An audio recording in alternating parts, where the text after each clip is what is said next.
장래의 오래된 풍습 중에 순장 제도라는 풍습이 있습니다. 아주 오래된 풍습이지요. 고대에 왕이나 귀족들이 죽으면 그 가족들을 함께 묻거나 그 신하들을 함께 매장시키는 그런 풍습입니다. 왕의 경우는 그 시녀, 내관들, 내시들을 함께 죽여서 묻습니다. 자신의 의지로 따라 들어가는 사람들도 있지만 대부분 강제에 의한 그렇게 이루어지는 일들이었습니다. 이러한 장래 풍습은 조상 숭배 신앙과 아주 깊이 연결되어져 있는 그런 풍습입니다. 나중에는 이런 제도들이 법으로 금지되도록 만들어 냅니다. 그러자 이제 사람을 죽이는 대신 그 우가리트라는 고대 문서에 보니까 뺨과 턱을 베고 자신의 팔뚝을 찢어서 슬픔을 애도하는 그런 장면들이 나옵니다. 가슴을 밭처럼 쟁기 갈고 그리고 등을 골짜기처럼 찢어버리는 그런 일들을 통해서 슬픔을 표현하게 하는 겁니다. 고대에 발견되어진 법전 중에 솔론의 법전, BC 한 6세기경에 발견된 법전을 보니까 그 법전에서는 그것 또한 금지하고 있었습니다. 동정심을 유발하기 위해서 눈물을 흘리는 애도자를 금지하는 법령이 솔론 BC 6세기경에 있는 그 법전에 나와 있습니다. BC 5세기에 발견되어진 로마법에 의하면 애도하는 여성들이 자신들의 볼들을 찢는 행위를 금지한다라는 그런 법령이 로마법에 기록되어져 있습니다. 죽은 자를 위하여서 애도하며 자신의 몸을 상하게 하는 것을 법적으로 금지하도록 그렇게 만든 것이지요. 순장이 금지되고 이런 법들이 금지되자 이번에는 어떤 일들을 하게 되냐 하면 죽은 묘에 인형이나 토기들을 넣기 시작하는 겁니다. 진시 황제의 무덤 가운데서 우연히 그 주변을 파다가 발견되어진 병마총이라는 것을 보면 진시 황제가 평소에 갔던 그 군대들 모양을 그대로 형상화해서 토기를 만들어서 그 무덤에 다 묻어 놓았습니다. 그게 74년도에 우연히 발견되어졌는데 그 굴이 4개나 발견되어졌는데 거기 안에 있는 그 병마총에 있는 그런 토기들이 얼마나 많은지 아주 장관을 이룰 만큼 그렇게 많은 토기들을 진시황과 함께 묻었던 것을 볼 수 있습니다. 그런 순장의 제도들이 그런 풍습들이 계속해서 이어지고 있는 것이지요. 우리나라에서도 그런 풍습들이 이어지고 있는 그런 언어들이 있습니다. 남편을 먼저 보낸 여인들을 우리는 보통 미망인이라 부릅니다. 미망인이라는 단어의 뜻을 찾아보니 저는 처음에 이 미망인이라는 것이 남편을 잊지 못하는 그런 아름다운 사랑을 가진 여인 뭐 이런 건 줄 알았더니 원래 미망인이라는 이 뜻이 남편을 따라 죽지 못한 여인이라는 그런 뜻을 가지고 있다는 겁니다. 그래서 이 미망인이라는 이 단어가 아주 심각한 남녀 차별을 유도하는 그런 단어라는 것이지요. 그래서 이 단어를 없애달라고 청원을 많이 했나 봅니다. 그래서 국립국어원에서 이 미망인이라는 이 단어의 뜻을 바꾸어 버렸습니다. 어떻게 바꾸었냐 하면 남편을 먼저 잃은 여인이라는 단어로 바꾸었고 그 예전에는 남편을 따라 죽지 못한 여인이라는 뜻이 있었으나 그 단어는 남들이 그 본인에게 붙여주는 칭호가 아니라 본인이 스스로 겸손하게 자신을 칭할 때 그런 단어를 쓸 수 있지만 남들이 그 사람을 향해서 미망인이라고 하는 단어를 쓰는 것은 옳지 않다라고 표현을 해 놓았습니다. 그러니 이제 그런 단어를 쓰지 않는 것도 좋겠다 싶은 생각이 듭니다. 그 대체어로 유가족 혹은 고인의 부인이라는 그런 단어를 쓰면 될 겁니다. 아내를 먼저 잃은 남편에 대한 특별한 호칭은 우리가 가지고 있지 않지 않습니까? 마찬가지로 그렇게 쓰면 되겠다 싶습니다. 이렇게 우리는 고대서부터 지금까지 이어지는 풍습 중에 이 죽은 자를 위해 정성을 다하는 예를 다하는 이런 풍습들이 지금까지도 전해지고 있더라는 겁니다. 근데 왜 이런 일들이 일어나고 있을까요? 그것은 죽은 자가 산 자에게 영향력을 미칠 수 있다고 하는 그 믿음 때문입니다. 죽은 영혼이 살아있는 사람에게 해를 가할 수도 있고, 죽은 영혼이 살아있는 사람들에게 복을 줄 수도 있다는 믿음을 사람들이 은연중에 있다는 것이지요. 그래서 제사제도가 생겨난 겁니다. 죽은 영혼을 달래고 그 죽은 영혼에게 복을 빌기 위해서 제사를 지내는 그런 제사제도가 생겨진 것이지요. 순장은 하지 못하지만 그러나 그 최선의 예를 다해서 죽은 영혼을 달래주면 우리에게 해를 끼치지 않고 복을 줄 수 있다라고 믿는 겁니다.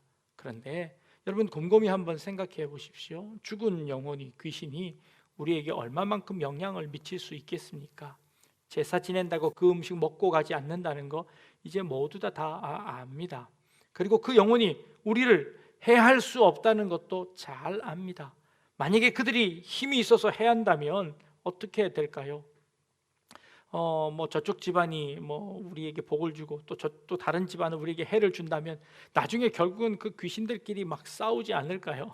그러면 어느 귀신이 이긴 귀신 쪽에 힘이 실리는 걸까요? 말도 되지 않는 일들이지요. 죽은 영혼이 산 사람에게 영향을 미칠 수 없다는 것을 우리도 잘 압니다. 제사의 방식을 보면 그런 귀신들에게 자신의 몸을 상해가면서 제사 지내는 이유는 뭘까요? 제사를 드릴 때 자신의 정성이 깃들어야 된다고 믿는 믿음 때문입니다. 예배할 때 정성을 다해서 예배하는 것은 아주 좋은 예배의 자세입니다. 그러나 이 정성을 다하는 이 예절이 목적이 되어져 버리면 그것은 아주 곤란합니다. 우리가 예배 드리는 것은 하나님께 예배 드리는 겁니다. 하나님께 예배 드릴 때 우리가 예절을 갖추어서 정성을 다해서 예배 드리는 것 참 좋습니다. 잘하는 겁니다. 그러나 하나님께 정성 드리는 그 예배의 절차가, 예배의 예식이, 그 도구가 마치 목적이 되어버려서 하나님은 온데간데 없어져 버리고 그 예식만 남아 있으면 그것은 아주 곤란하다는 것이지요.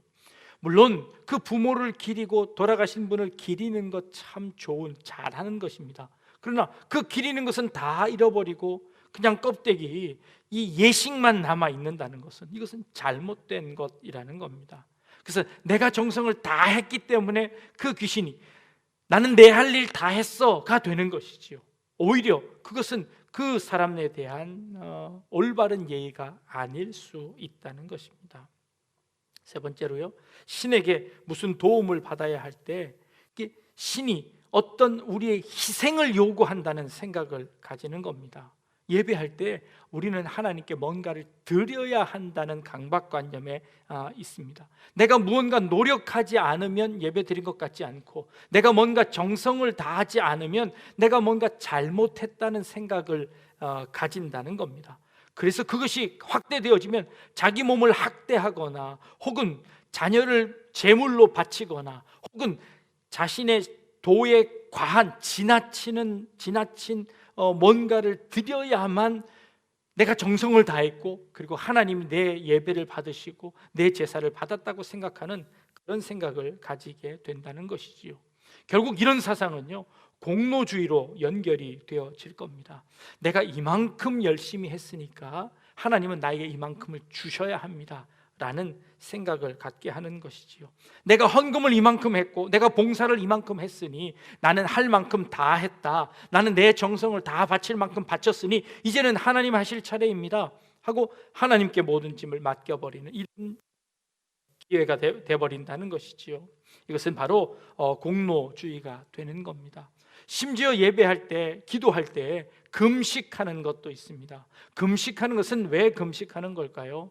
하나님, 내 힘으로 할 수 없습니다 라는 것을 고백하는 것이지요. 그런데 이 금식이 마치 우리의 면류관이 되어버렸습니다. 우리의 공로가 되어버렸습니다. 나는 40일이나 금식한 사람이야, 나는 열흘이나 금식한 사람이야, 나는 이렇게 금식하면서 기도해. 금식이 오히려 우리의 자랑이 되어버린다면 그것은 올바른 기도가 될 수 없다는 겁니다. 진짜 금식하는 건요, 정말 내가 할 수 없기 때문에 하나님이 도와주셔야 합니다 하고 금식하는 것이지요. 고행은 어떤가요? 내가 저 멀리 가서 1,000번제를 드리고 108배를 하고 1,000배를 하고 내가 이렇게 고생해서 이렇게 고생했으니 이게 내 정성을 다한 것이다, 신이 이 정성에 감복해서 나에게 복을 줄 것이다 라고 믿는 것, 이거 다 이방신의 이방 종교에서 나온 것이라는 것이지요. 그것은요, 하나님께서 우리에게 주시는 그 은혜를 무시하는, 하나님을 마치 우상으로 대접하는 그런 일들, 처사라는 것입니다. 오늘 본문에 보니까요, 제14장 1절 제일 처음 시작하는 말씀이 이렇게 시작합니다. 너희는 너희 하나님 여호와의 자녀이다 라고 말씀하고 있습니다. 너희는 하나님의 자녀이니 너는 죽은 자를 위해서 그렇게 네 몸을 상하게 하지 말아라 라고 말씀하시는 겁니다. 하나님은 영원히 죽지 아니하시는, 영원히 살아계신 분이십니다. 비록 우리의 부모님이, 우리의 가까운 사람들이 죽어서 그 사람들을 애도하지만, 그러나 우리의 진짜 부모이신 하나님은 여전히 살아계시니 너희가 죽은 사람을 위해서 애써 몸을 상하거나 너희 스스로를 죽일 필요가 없다는 것을 말씀하고 있습니다. 2절 말씀에 이렇게 시작합니다. 너는 내 하나님 여호와의 성민이라 라고 말씀하고 계십니다. 하나님께서 우리를 택한 하나님의 거룩한 백성이다 라고 말씀하고 있습니다. 우리를 다스리는 임금은 죽지 아니하시는 분이니 그 임금이 죽을 때 우리도 같이 죽을 필요가 없다는 것을 말씀하고 있는 것이지요. 하나님의 장례식이 없으니 우리가 일부러 고통당할 필요도 없다는 것이지요. 하나님은 영원히 살아계시니 우리에게 불필요한 예식이 필요 없다는 것이지요. 기독교의 장례식을 보면요, 참 단순합니다. 때로는 다른 종교의 장례식처럼 뭔가 예식을 만들고 의식을 만들고 뭔가 이렇게 좀 복잡한 것들을 만들어 놓고 싶을 그런 욕심이 생길 때가 있습니다. 그런데요, 철저하게 기독교 장례식은요, 죽은 자를 위한 장례식이 아니라 산 자를 위한 장례식입니다. 이게 말이 좀 이상하지요. 장례식은 죽은 자를 위한 것 아닙니까? 그런데 기독교에서는 절대로 죽은 자를 위한 장례식이 아니라 철저하게 남겨져 있는 유가족들을 위한 장례식입니다.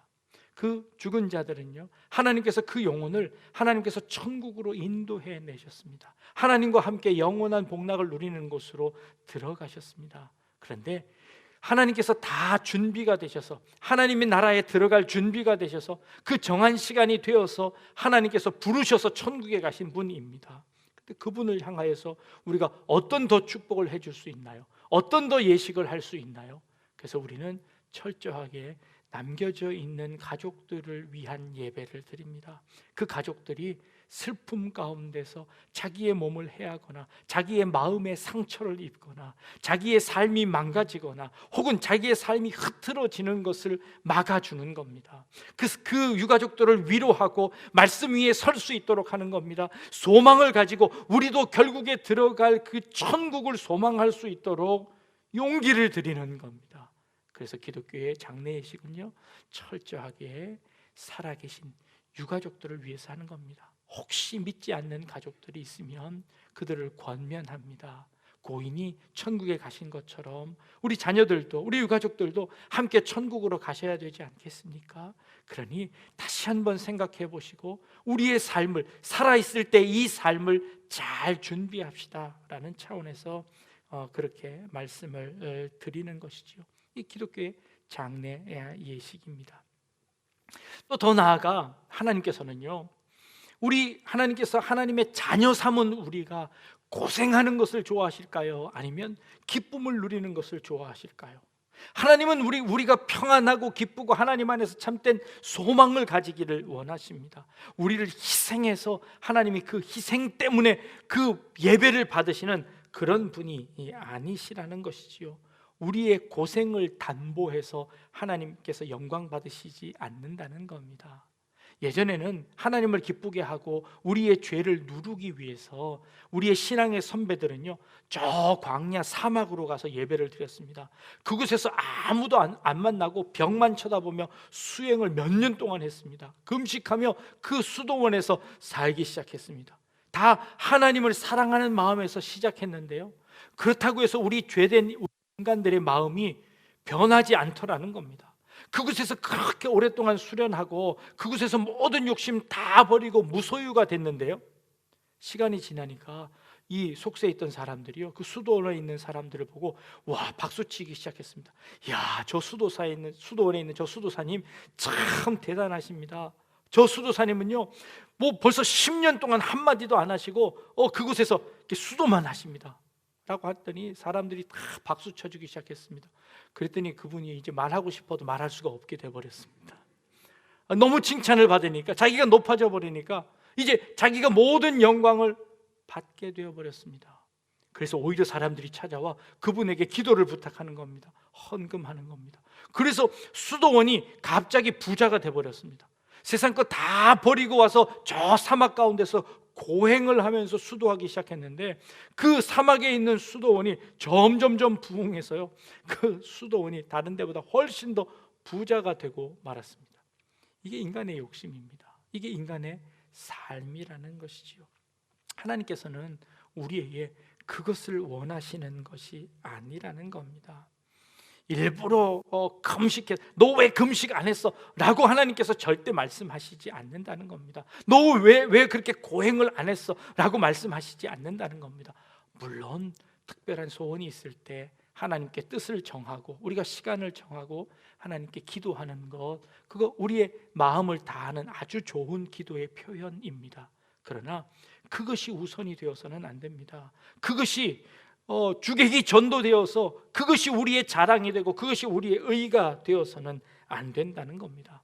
오히려 우리에게 필요한 것은요, 내가 죄인임을 깨닫고 그 죄마저도 용서해 주시는 하나님의 은혜가 우리에게 더 필요하다는 것입니다. 우리가 죄인임을 깨닫고 우리가 아무리 노력해도 할 수 없는 죄인인데 그 죄인을 위해 사랑하시는, 그 죄인을 사랑하시고 자녀 삼아 주시고 심지어 우리를 위해서 십자가까지 지신 그 하나님의 은혜를 생각하는 것이 훨씬 더 좋은 믿음이라는 것입니다. 순종이 제사보다 낫고 하나님의 말씀 듣는 것이 수양의 기름보다 낫다는 그 말씀처럼 제사나 이런 수양의 기름보다 그렇게 하나님 말씀대로 살고 하나님의 은혜를 사모하며 하나님과 늘 동행하기를 원하는 그 삶의 한 걸음 한 걸음들을 하나님께서 우리에게 더 좋은 예배로 받으신다는 것입니다. 기독교는요, 은혜의 종교입니다. 예식의 종교가 아니고요, 법칙의 율법의 종교가 아니고요, 기독교는요, 모든 것이 하나님의 은혜입니다. 율법을 주신 이유도, 그 규칙을 주신 이유도 그 다 하나님의 은혜를 설명하기 위해서, 그 하나님의 은혜를 우리에게 가르쳐 주시기 위한 도구일 뿐이지 그 도구가 우리의 종교가 되어서는 안 된다는 것이지요. 오늘 우리가 읽지는 않았는데요, 3절 말씀부터 보면은 먹을 수 있는 것, 먹을 수 없는 것, 정한 것과 부정한 것에 대한 설명이 3절서부터 21절까지 계속해서 기록되고 있습니다. 너무 많아서 제가 읽지는 않았는데요, 보니까 부정한 것은요, 구분 갈라졌는데 그 되씹기를 안 하는 동물들은 부정하니, 되새김질을 안 하는 동물들은 부정하니 먹지 말아라. 소고기는 먹어도 되고 돼지고기는 먹으면 안 된다는 겁니다. 물고기 중에서도 비늘이 있고 지느러미가 있는 것은 먹어도 되는데 그렇지 않는 것은 먹지 말라는 겁니다. 대표적인 게 장어가 들어갑니다. 이거 먹지 말라는 것이지요. 구약 성경에 나와 있는 이 먹어도 되는 것과 먹지 말아야 하는 것, 정한 것과 부정한 것, 이 설명이 되고 있습니다. 근데 이게 도대체 하나님께서 왜 이스라엘 백성들에게 이렇게 먹는 것까지도 일일이 다 설명을 해 주셨을까요? 여러 학자들이 분분하게 의견이 대립되고 있습니다. 근데 정확한 정확한 이 답은 알 수 없습니다. 천국에 가시면 한번 하나님께 한번 물어보시기를 바랍니다. 근데 어떤 학자들 중에 이렇게 얘기하는 사람이 있습니다. 하나님께서 먹지 말라고 하신 것은 그 음식 속에 독소가 들어있거나 혹은 쉽게 상하는 것들을 먹지 말라라고 하셨다는 겁니다. 그래서 이 율법대로 먹으면 그 당시에 더운 날씨에 광야에서 사막에서 이 이스라엘 백성들의 건강을 위해서, 위생을 위해서 이런 것들을 금지해 놓으셨다라고 하시는 그런 설명입니다. 그럴듯한 설명입니다. 그런데 21절에 가보니까 이런 말씀이 조금 의아하게 생각되는 말씀이 있습니다. 너희가 하나님께서 정하신 것을 먹고 먹지 말아라.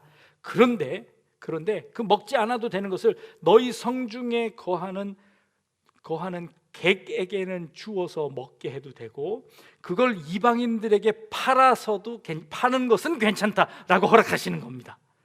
이 하나님 좀 치사하신 것 같아요. 자기 백성한테는 먹지 마라, 요거 몸에 안 좋으니까 먹지 말아라. 그런데 저 이방인들한테나 남들한테는 요거 다 팔아도 된다라고 말씀하셨다는 겁니다.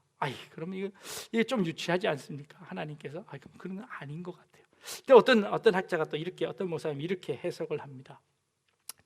부모가 자녀들을 밖에 내보내면, 너 오늘은 나가서 제발 좀 탄산음료 좀 먹지 말아라, 그거 몸에 안 좋으니까 절대 그거 좀 먹지 말아라 라고 하시는 게 부모의 마음이다라고 해석을 하는 겁니다. 물론 그게 시중에 다 팔리고 먹고 하는 거지만, 그러나 건강에 안 좋으니 내 자식은 먹지 말아라 라고 하는 차원에서 하나님이 하신 말씀이다 라고 해석하는 사람들도 있는데, 그것 또한 조금 유치한 생각이 듭니다. 그렇다면 도대체 이것은 무슨 의미가 있을까요? 다른 학자들은 이렇게 설명합니다. 이것은 우리 육신의 위생이나 건강을 위한 것이 아니라 영적인 건강을 위한 것이다 라고 설명하는 겁니다. 영적인 건강이라는 것이 도대체 무엇일까요?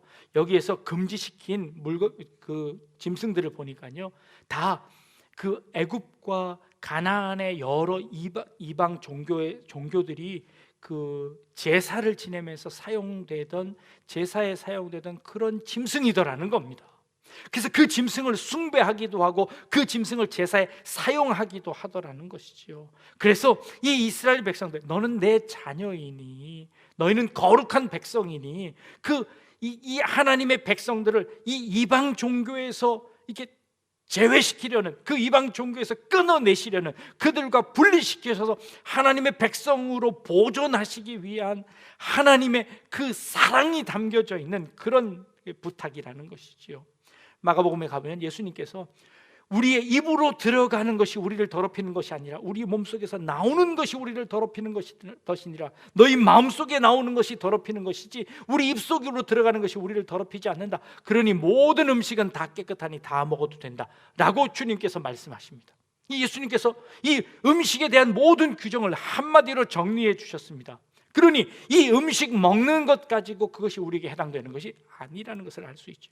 그렇다면 우리를 더럽힐 수 있는 것, 우리의 마음을 유혹할 수 있는 것, 그것은 우상밖에 없다는 겁니다. 하나님을 떠난 삶이 우리를 망치는 것입니다. 하나님을 떠난 우상을 섬기는 그 삶이 우리에게 화를 주는 것입니다. 그러니 하나님께서 너는 내 자녀이고 너는 내 백성이니까 절대 내 곁을 떠나지 말거라 하는, 하나님께서 우리를 보호하시기 위한 하나님의 당부이고 부탁이라는 것입니다. 그러니 이 속에 담겨져 있는 그 하나님의 뜻을 깨닫자는 겁니다. 그래서 첫 절에 너희는 하나님이 택하신 하나님의 자녀다, 하나님이 너희는 택하신 하나님의 거룩한 백성이다, 하나님께서 구별해서 하나님의 자녀로 삼아 주셨으니 너희는 이제 더 이상 그 우상의 제물들에게 너희 몸을 드리지 말아라. 그저 죽은 사람들을 위해서 네 몸을 베거나 상처받지 말아라. 죽은 사람들을 인하여서 너희 마음이 그렇게 괴로워하지 말아라 라고 말씀하시는 겁니다. 오히려 하나님의 자녀로서, 하나님을 믿는 그 믿음으로써 위로를 받고 소망을 가져라. 심지어 너희 먹는 것마저도 이방 우상들에게 드려지는, 이방 우상들을 섬기는 그런 것에서 구별되어서 너희가 하나님의 안에 거해라 라고 말씀하시는 겁니다. 하나님의 은혜가 우리에게 주어지는 것이지요. 여러분들에게 닥쳐진 어려움 때문에 여러분들 너무 자신의 마음을 학대하지도 마십시오. 하나님께서는 그것 원하시지 않는다는 겁니다. 혹 어려운 일이 있을 때마다 늘 자기를 자책하는 분들이 계십니다. 내가 그때 이것 하지 않았으면, 내가 요걸 조금만 더 했었으면, 내가 요거를 하지 않았으면 어떻게 됐을까? 내가 죄를 더 지었기 때문에 내게 이렇게 어려움이 생기는 걸까? 라고 오해하며 자기의 마음을 학대하고 자기의 몸을 학대하는 사람들이 있습니다. 아니요, 그렇지 않아도 괜찮습니다. 하나님께서는요, 우리를 자녀 삼으셨습니다. 하나님의 뜻 가운데 참새 한 마리가 떨어지는 것도 하나님의 뜻 가운데 있다고 말씀하셨습니다. 그러니 그 모든 것들은 하나님이 정해놓으신 하나님의 길을 가는 겁니다. 그러기에 우리의 마음을, 몸을 베면서 그렇게 제사 지내는 옛날의 그 풍습처럼 우리의 마음을 너무 학대하거나 너무 괴롭게 해서 하나님께 예배하려고 하는, 그래야만 마치 예배한 것처럼 느껴지는 그런 마음들을 내려놓고 하나님의 은혜 가운데 거하시기를 원합니다. 하나님이 베푸시는 그 사랑 가운데 거하시기를 원합니다. 우리 교회가 너무 잘못했기 때문에 이렇게 어려움들이 생기는 걸까요? 물론 그럴 수도 있습니다. 그래서 우리가 회개하고 돌아오기는 해야 합니다. 그러나 그 모든 것들이 우리의 잘못 때문만은 아니라는 것이지요. 하나님의 뜻이 어디 있는지 저희는 잘 알지 못하지만 그것 때문에 너무 우리를 자책할 필요는 없다는 것이지요. 오히려 이 어려움 가운데서도, 이 환난 가운데서도 내가 소망을 갖게 하는 것, 내가 하나님을 의지할 수 있게 하는 것, 내가 하나님의 자녀라는 것을 확인하는 것, 이것이 더 큰 하나님의 뜻이라는 것을 깨달을 수 있기를 바랍니다. 하나님은 우리를 자녀 삼으신 분이십니다. 하나님은 우리를 다스리는 우리의 왕이십니다. 우리는 하나님의 백성입니다. 우리는 하나님의 아들, 딸들입니다. 이 사실은 변함이 없는 사실입니다. 어떤 환경 가운데서, 어떠한 어려움 가운데서도 변함이 없는 이 사실을 붙잡고 하나님의 은혜 가운데서, 소망 가운데서 살아가시는 그런 우리 성도님들 다 되실 수 있기를 주님의 이름으로 축복합니다. 네, 기도하겠습니다. 하나님, 우리가 하나님의 자녀임을 믿습니다. 우리가 하나님의 백성임을 믿습니다. 그 하나님 은혜 안에 거하게 하시고 그 하나님의 사랑 가운데 거하는 우리의 삶이 되게 하여 주옵소서. 감사드리며 예수님의 이름으로 기도합니다. 아멘.